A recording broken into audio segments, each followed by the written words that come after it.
Hello everyone, welcome to my YouTube channel.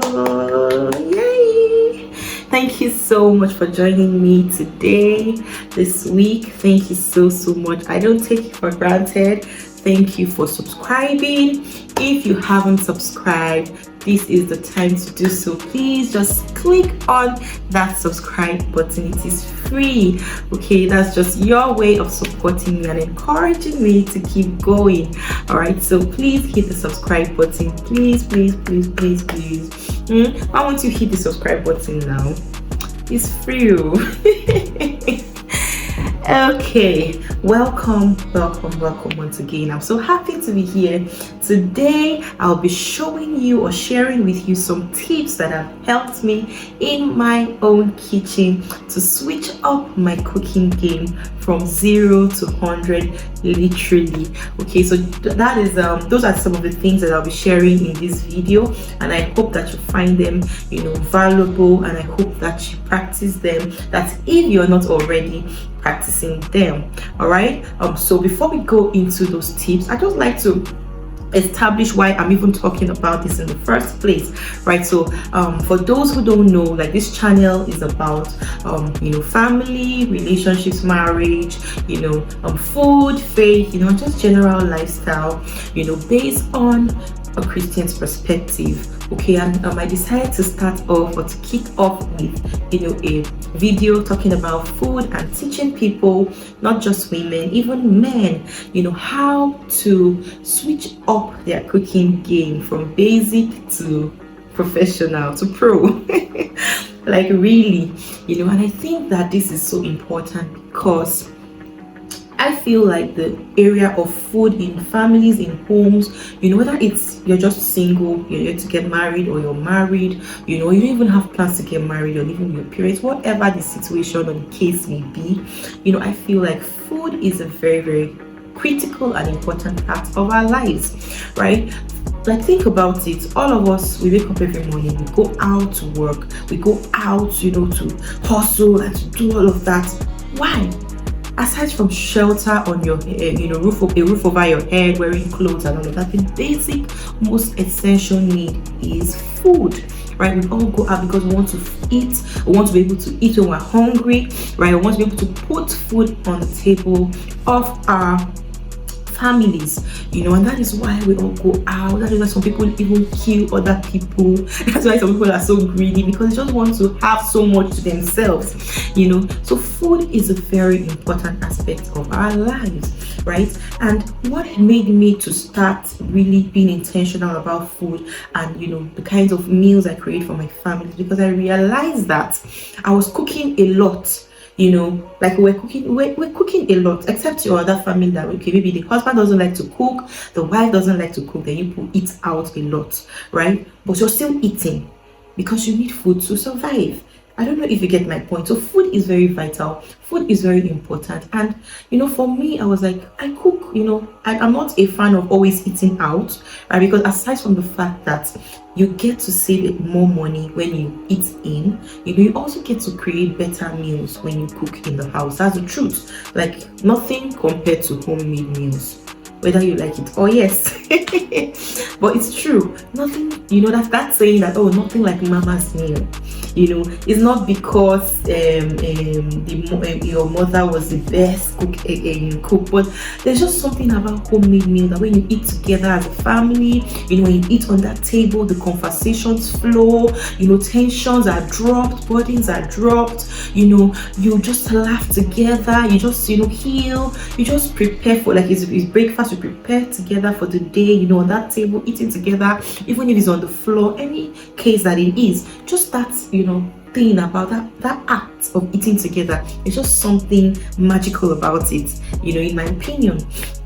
And because of this, I was like, and I get to cook every day, so because I'm not the best, I don't want to be wasting money outside every time we go and be eating outside. How long? It's not sustainable, so the one day you go and buy one kind of jollof rice outside that your child cannot even eat, you won't be happy. Let's be sincere, let's be honest, right? And for those that have money, to do that, good for you, but I'll always advise, if both of you, like your husband, wife, as if you're married, husband or wife. If you're single, fine, you can anything that works for you, But I think that it's better, it's good if you're married, get a chef, to come cook in the house, for you, because I think food is an aspect that we should not ignore. Okay, so you're cooking every other day, so why not make your cooking nice, right? Why not make your cooking yummy?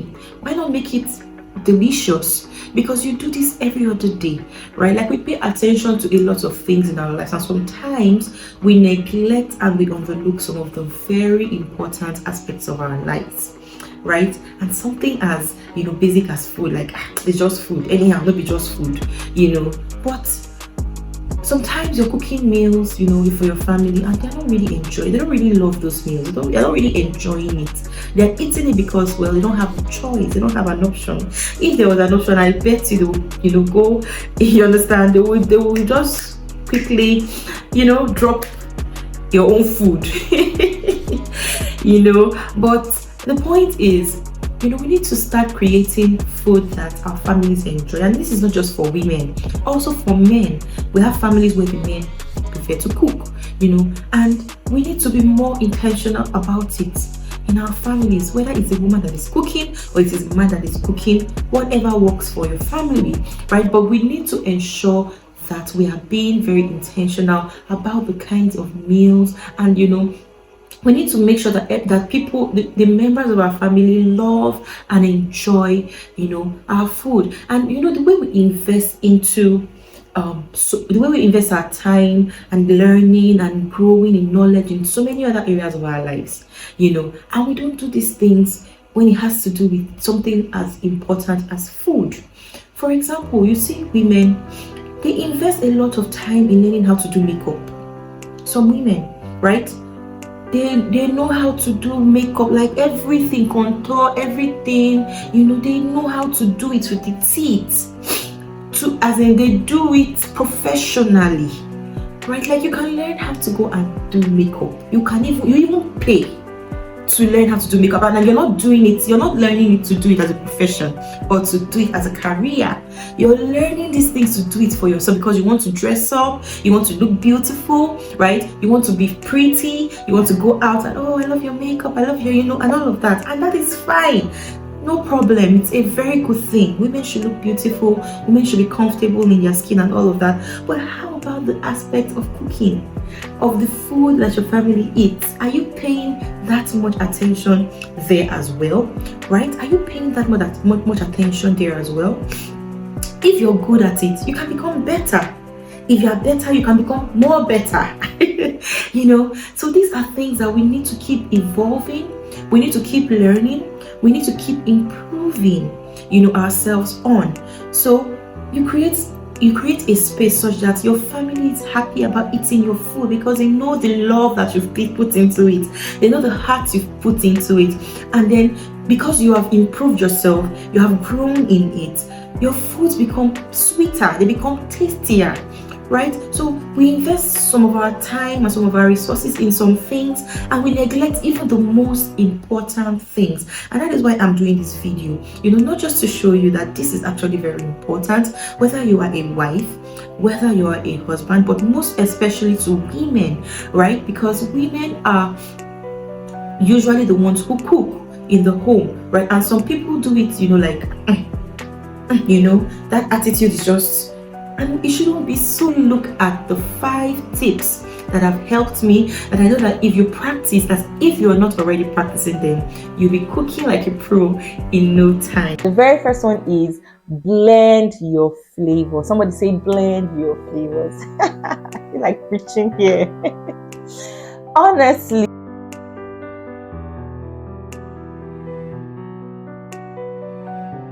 this particular tip here, I was like, what have I been cooking? What have I been doing with this my life? Like, why am I even suffering chopping and slicing when I can just blend? Do you know what happens when you blend? All the juice of those flavors are crushed out. They are crushed out, and then when you use them to, whether you're marinating your meat or your fish, or you're using them for your stew base, or anything you're using them for, the flavors easily become one with other ingredients, right? So for example, for things like chicken, like meat, you want to marinate your meat, what I love to do is I'll blend all my flavors. So if I want onion in there, I want garlic, I want some ginger, I want some parsley, I want some onion, spring onion, I want pepper, maybe I don't want the regular red pepper, I want that yellow, those yellow small peppers.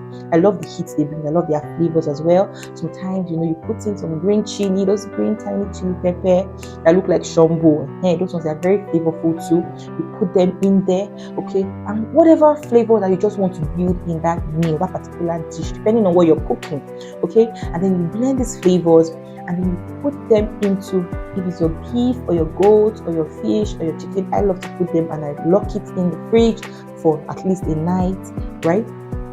See, when you cook that meat, when you cook, you will know that there are levels to this thing.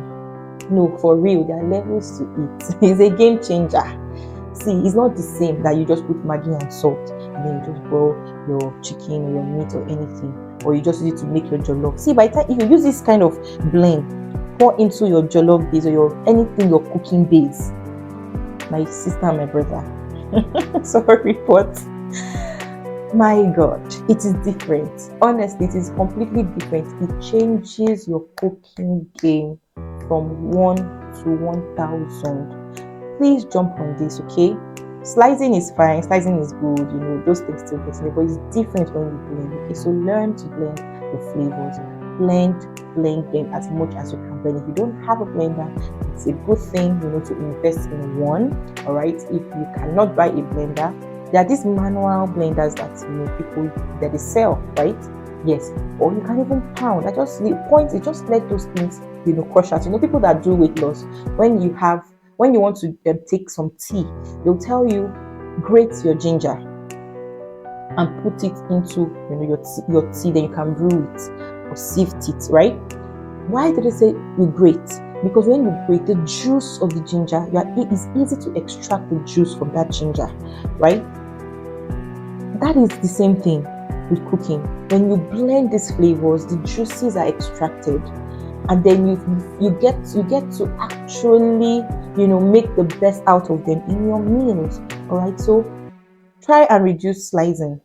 Okay, there are areas where you slice, but learn to blend your natural flavors. Learn to blend them. Number 2, explore other spices.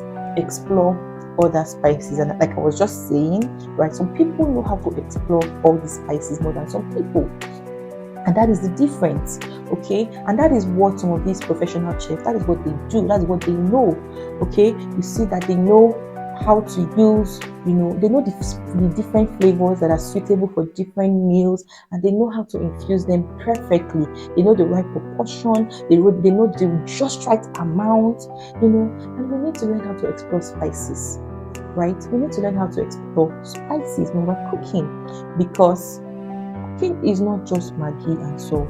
No. Cooking is not stop doing concoction every time. Cooking is not just Maggi and salt. There's something called bay leaf. There's something called coriander. There's something called rosemary.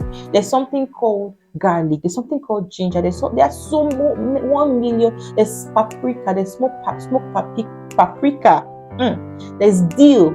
Okay, there are so many. They sell some of these dried herbs, so they sell them fresh, right? You can even get some of these fresh herbs that we use, right? Instead of using dried thyme, sometimes you switch it up with fresh thyme. They sell fresh thyme, yes. There's dried basil. There are fresh ones too that they sell in some of the stores, right? You can get that too, and and as you go on, you keep learning which meals, which spices are better for which particular meals, okay? So that you're not just using all the spices in one, meal. I did that at some point because I wanted to just explore, spices. I wanted to get flavor, which one is good for which one is good for which. So sometimes I'll just put all, but as time went on, I started to learn, which ones are good, which flavor I want in this particular meal I want to achieve, which flavor do I want to achieve in this particular meal, so I learned how to explore all the spices, and then my food started becoming even tastier, right? And something about people that cook with just Maggi and salt, you see that you find yourself struggling with salty food a lot. Like your food is not tasty, it's just salty. I know this because I remember then when I just started when I used to cook, then not started, like when I used to cook, and I'll cook, and the food, it's not like it's too salty, but it's salty more than it's tasty. Do you get? It's salty more than it's tasty. And I remember one of my aunts then telling me that when you're cooking, your salt should be the last thing you put. Okay, and I'm not saying that maybe when you want to cook jollof rice or fried rice, you now go and pour salt at the end of the jollof. No, okay.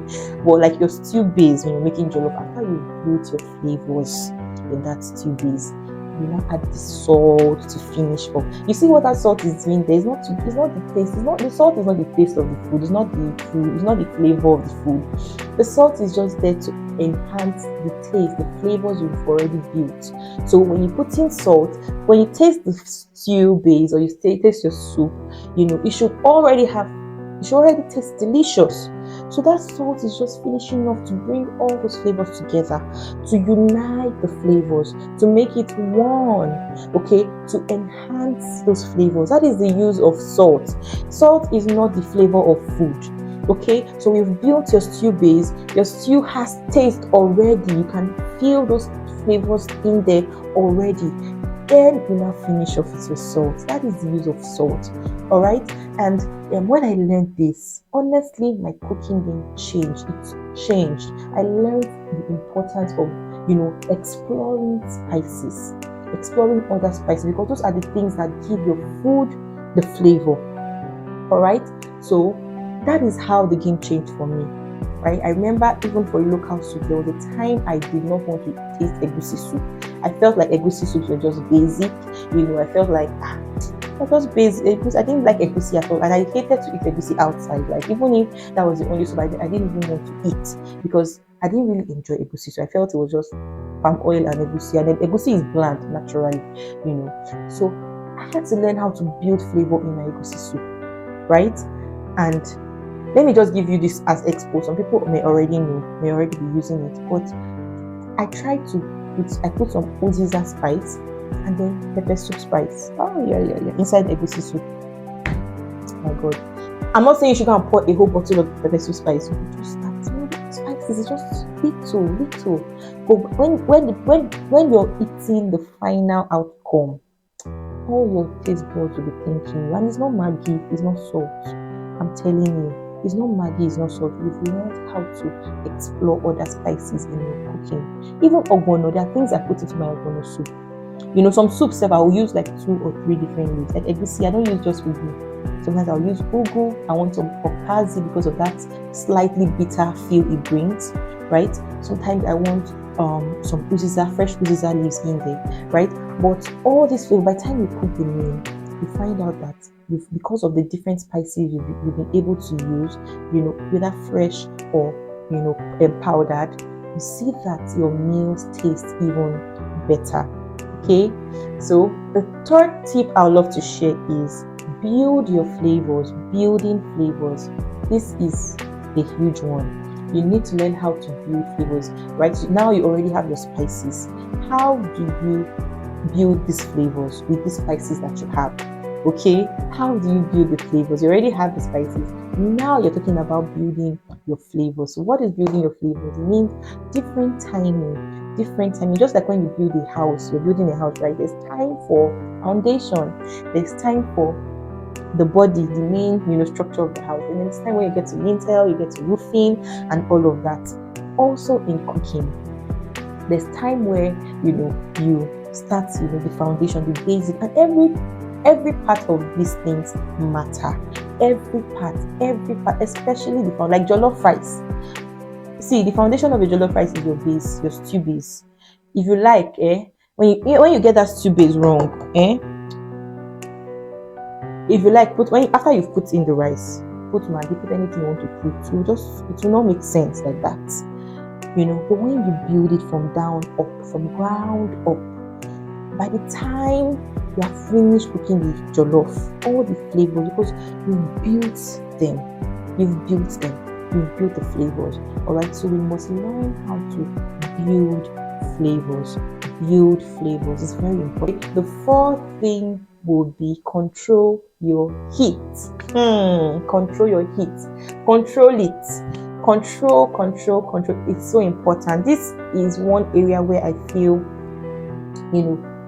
a lot of people still do not know when they are cooking. They just feel, let's just be in the fire, just cook. Let's just be in the fire, just cook. No, we need to learn how to control the heat, in your food. There are times when it's high heat. There are times when it's medium heat. There are other times when it is low heat.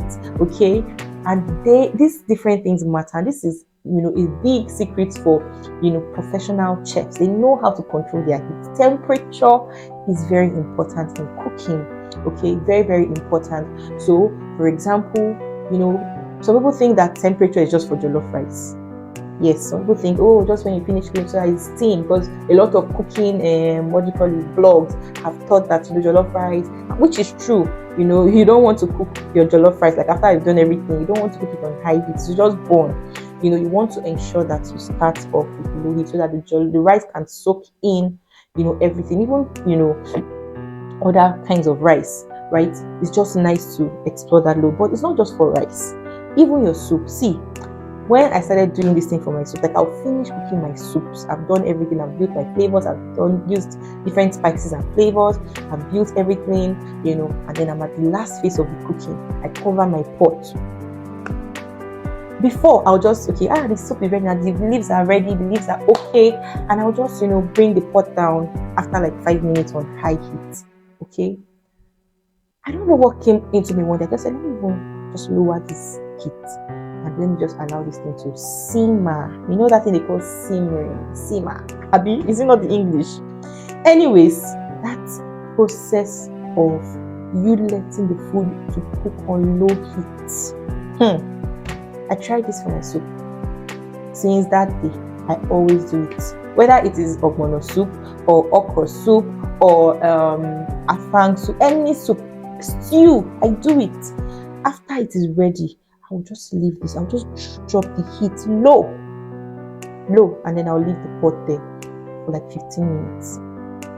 When you go back and open that pot, when you open that pot, what you see in your pot is different, completely different. I'm talking of after you have said your food is ready, done, on your normal heat. Reduce the heat and leave it for another 10-15 minutes, and then go back and open that pot. You will see that there is cooked and there is done. This is done. And I'm telling you, it always tastes better. It always tastes better. No jokes. It always tastes better. It's like all the seasoning, everything has gone in. Even your meat to be so tender, to be so sumptuous, so delicious, so tasty. See, try this hack and come and thank me later. Honestly, anything you're cooking, just try it. Try it, and proven and tested, it will always works wonders. Okay, except it's something you're cooking and you don't want it to be crispy or still crunchy or whatever, but soups, stews, even rice, try it and thank me later. Just low heat. Let that thing just be steaming in there. It gives it a completely different taste at the end of the day, So yes, learn to control your heat. And the very, very last point that I will be sharing today is bring your heart to the table. You have to bring your heart to this thing. I've heard so many people say, I don't like to cook. I don't know how to cook. I don't know, cooking is stressful. I can't cook. But I bet cooking is too stressful. I'm not interested in cooking. Blah, blah, blah. And we started this video. I started talking about how important food is. Like, think about it. You wake up every day, you go out of your house to hustle for food. So why not enjoy good food, especially when you have a family? You don't want to be eating out every day. If two of you are very busy, I will advise you get a chef, Abby, than eating out every time. Get a chef that will help you in the home with the food, okay? So that you are eating good, wholesome, nice meals, and you're also saving some money.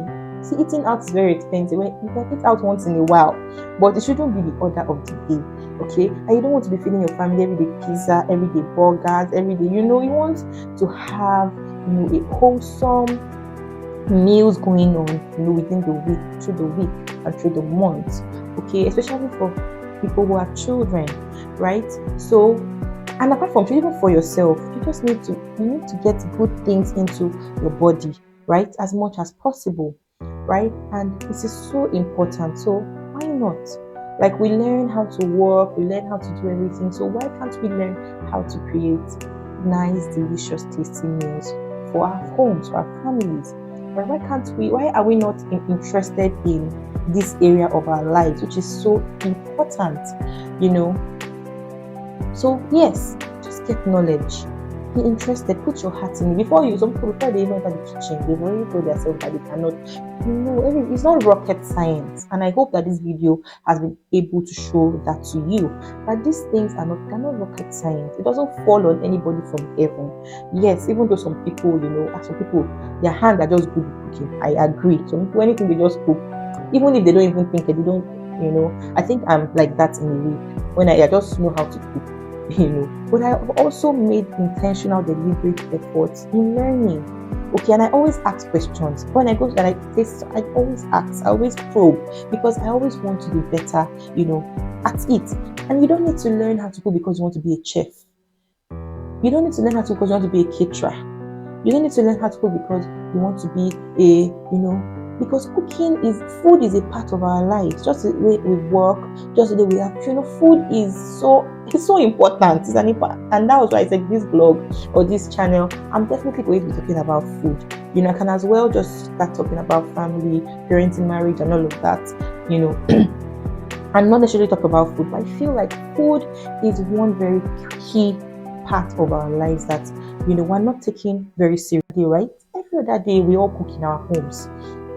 So why not invest some time into learning how to create better meals, how to cook better, do you understand? Such that your family, they just want to, I just want to go back home and eat my mommy's food. I just want to go back home and eat my wife's food. I don't want to go back home and eat my husband's food. Whichever the case is, right? We have that culture going on in our homes, in our families. It's so important because we cook every day. So sometimes I wonder, because cooking was something that I was always doing every day. So why won't I just invest some time, to learn how to do it well, right? To learn how to do it well, So I just hope that with these few tips, you've learned one or two things, on how to switch up your cooking game from just, normal level to pro level. I'm telling you, if you practice this, people will be this is your food there, it's nice, go. What's happening here? Your cooking game has mado. So just explore in the kitchen, have fun doing it, have fun cooking. Remember that meals are very important aspects of our lives. Okay, so thank you so much for watching this video. I hope you learned something. Please subscribe. We're going to be having lots of talk on so many different issues and topics, and I hope that you're learning something. I'm also learning in this whole process. I'm also learning and getting better. So I hope you're learning, and I hope that you get better, and I hope at the end of the day we all have beautiful homes and families. Yes, thank you so much once again. Please subscribe. So I'll keep saying it. Subscribe, share the video, like it. I'll see you in the next video. Bye.